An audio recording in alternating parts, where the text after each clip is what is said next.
네, 매일경제신문 추동훈 기자와 함께 뉴욕의 인사이트 알아보는 시간으로 넘어가 보도록 하겠습니다. 추동훈 기자 나와 있습니다. 안녕하십니까? 네, 안녕하세요. 네, 먼저 첫 번째 뉴스부터 살펴보도록 할게요. 이 미국과 중국이 이달 중순에 이제 정상회의를 앞두고 있습니다. 그런데 이 양국 간의 교류가 최근에 약간은 활발해진 듯한 움직임을 보이고 있어요. 이 미국의 제닛 옐런 장관 그리고 중국의 허리펑 부총리가 만난다고 하던데 어떤 이슈인가요? 네, 맞습니다. 이제 정말로 양국의 정상회담이 가까워진 것 같습니다. 미중 관계가 올해 거시 경제에선 가장 큰 걸림돌이자 중요한 관전 포인트가 되어 왔었는데요. 이 두 정상의 만남이 이루어질 것인가에 대해서 올해 내내 관심이 모였었다라고 보시면 될 것 같은데요. 이 직전 단계까지는 와 있는 상황이다라고 보시면 될 것 같은 게 경제를 사실상 총괄하고 있는 제닛 옐런 미 재무부 장관과 중국 시진핑 주석의 경제 책사라고 불리는 허리펑 중국 국무원 부총리가 오는 9일부터 10일 양일간 샌프란시스코에서 만날 예정이다라는 보도가 나오면서 이제는 실무적인 디테일이 조정될 것으로 보인다라고 보도가 나왔습니다. 자, 미국 재무부가요 6일날 옐런 장관이 이 허리펑 부총리와 만난다라는 보도를 했는데요. 이 둘의 만남은 결국에는 정상회담을 앞두고 마지막 실무적인 조율을 하는 과정이다라고 보시면 될 것 같습니다. 오는 11일부터 17일 샌프란시스코에서 에이펙 정상회의가 열리는데요. 이곳에서 조 바이든 미국 대통령과 시진핑 중국 국가주석이 참석하는 것은 확정이 되었습니다. 그리고 그 둘의 만남 역시 별도로 이루어질 가능성이 매우 높은 상황인데요. 국가 정상 간의 만남이다 보니까 아직까지 세부적인 조율은 하고 있으나 사실상 둘의 만남은 확정적으로 보인다라고 보도가 나오고 있습니다. 자, 옐런 장관은요, 이날 워싱턴 포스트의 기고를 통해서 구체적으로 어떤 내용을 논의할 것인지에 대한 입장도 밝혔었는데요. 중국의 시장 접근 장벽과 같은 여러 경제적 관행에 대해서 논의를 할 것이다 라는 이야기를 했었고요. 이와 더불어서 양국의 관계를 여전히 위기 관리로만 보는 것이 아니라 발전적인 방향으로 이끌어가는 것이 목표다라는 내용도 강조를 했었습니다. 특히 미국을 중심으로 판단을 해야 되는데 중국과의 관계가 잘 개선되지 않는다면요. 미국 경제뿐만 아니라 전 세계 글로벌 경제의 위기감도 계속해서 커질 수밖에 없는 것인 만큼 과연 이 미국의 경제를 책임지고 있는 재무부 장관의 생각 그리고 디테일적으로는 어떤 이야기가 오갈지를 좀 살펴봐야 될 것 같고요. 최근에 이슈가 되고 있었던 게 미국 기업들이 중국 산업, 중국 시장에서의 실적이 어떻게 되느냐에 따라서 주가가 흔들리고 있다는 겁니다. 그만큼 중국 시장은 미국 기업 입장에서도 굉장히 큰 시장이고요. 기업의 실적을 좌지우지할 만큼 굉장히 영향력이 크다라는 점에서 미국 정부가 함부로 중국 시장을 폄훼하거나 조금 더 얕볼 수는 없을 것이다라는 전망이 우세한 상황입니다. 과연 중국과 미국의 갈등 양상이 이번 정상회담을 통해서 얼마나 극복될 수 있을지 그리고 그 후로 중국과 미국 기업들에게 어떤 영향을 미칠지 등도 같이 살펴보시는 것이 굉장히 중요할 것 같습니다. 중국이랑 미국 간의 고위급 회담이 증가하는 게 일단 관계 개선의 의지가 좀 높아지고 있다는 그런 신호잖아요. 최근에 시진핑 주석도 호주 총리를 만났다고 합니다. 이제 중국이 외부로 손을 뻗지 않나 그런 마음이 좀 드는데 아무래도 좀 시 주석이 바이든 대통령이랑 회담을 앞두고 있어서 뭔가 호주랑 관계 개선이 좀 시급한 상황인 건가요? 네, 맞습니다. 중국과 호주와 간의 관계도 계속 안 좋았었습니다. 그런 관계가 안 좋았었는데 이런 것들이 조금 개선되는 분위기, 어쩌면 중국 정부가 조금 입장이 변화하고 있다라는 것을 보여준다라고 보시면 될 것 같은데요.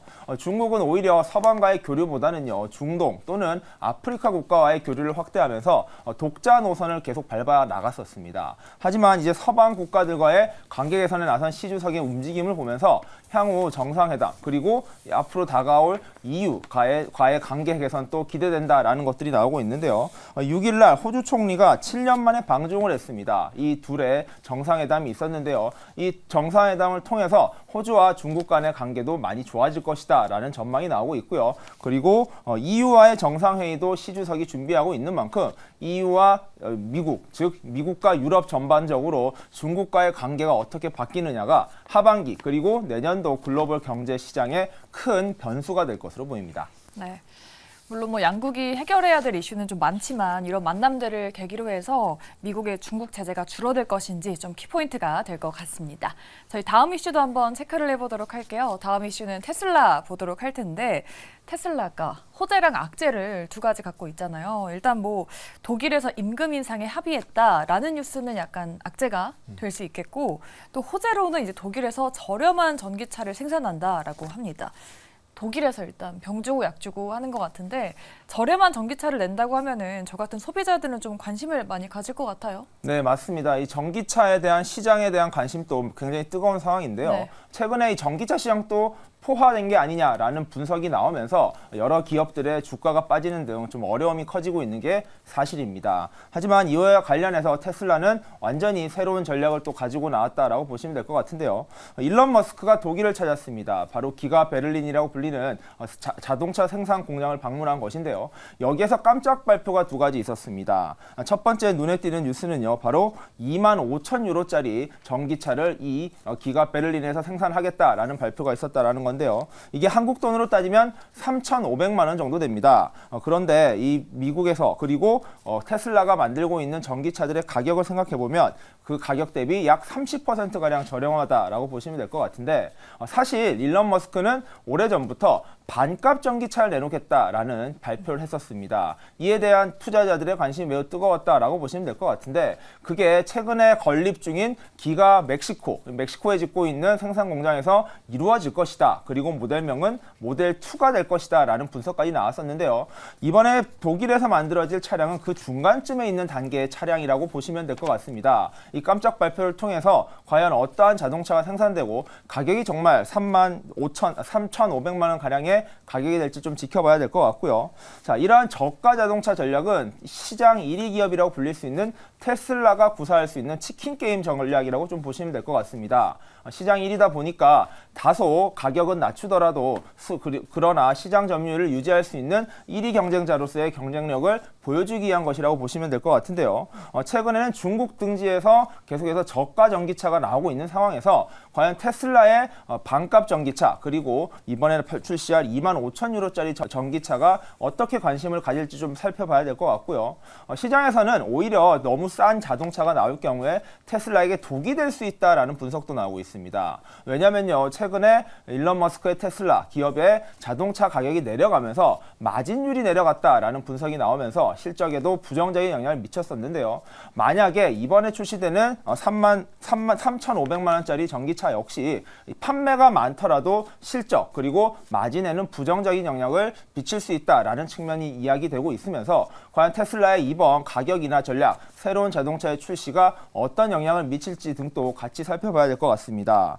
그리고 앞서 말씀해 주신 대로 임금 인상이 발표됐다는 것도 눈에 띄는데요. 이번 임금 인상 같은 경우에는 사실 미국에서도 최근에 3대 자동차 노조의 파업으로 인해서 임금 인상이 이루어졌는데요. 독일 그리고 유럽 역시 이러한 임금 인상 이슈가 계속해서 현재 진행형이라고 보시면 될 것 같습니다.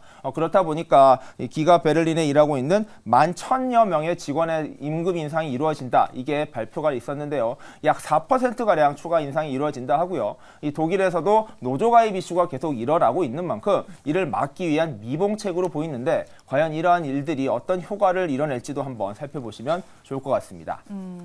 테슬라가 이제 저가 전기차 시장에 진출한다는 게 이게 이제 판도를 바뀐다라는 지적도 나오고 있는데 테슬라가 이제 높은 전기차 가격에 따라서 수요 둔화로 좀 매출이 부진하니까 이게 저가 전기차 출시를 결정한 게 아니냐라는 말도 나오더라고요. 맞나요? 뭐 맞는 말씀이시기도 하고요. 앞서 말씀드린 대로 저가 전략을 펼치기 위해서는 네. 체력이 있어야 됩니다. 왜냐하면 중국 전기차 기업들 같은 경우에도 저가 전기차가 계속해서 출시가 되다 보니까 네. 이 마진이 나빠지고요. 오히려 수익이 감소하는 이슈가 터지면서 오히려 리스크가 되고 있다라는 이슈가 있는데 테슬라 같은 경우는 그래도 생산량 자체가 연간으로 100만 대가 훨씬 넘어섰고요. 그렇다 보니 규모의 경제를 만들 수 있다라는 측면에서 저가 전기차를 만들더라도 여러 가지 추가적인 버틸 수 있는 체력이 있다라고 분석이 되고 있습니다. 네, 알겠습니다. 테슬라 주가 간밤에는 소폭 상승을 했는데 앞으로 주가 양방 어떻게 될지도 좀 지켜봐야 될 것 같습니다. 이렇게 또 뉴욕 이슈 짚어봤고요. 추동훈 기자와 함께했습니다. 오늘 말씀 고맙습니다.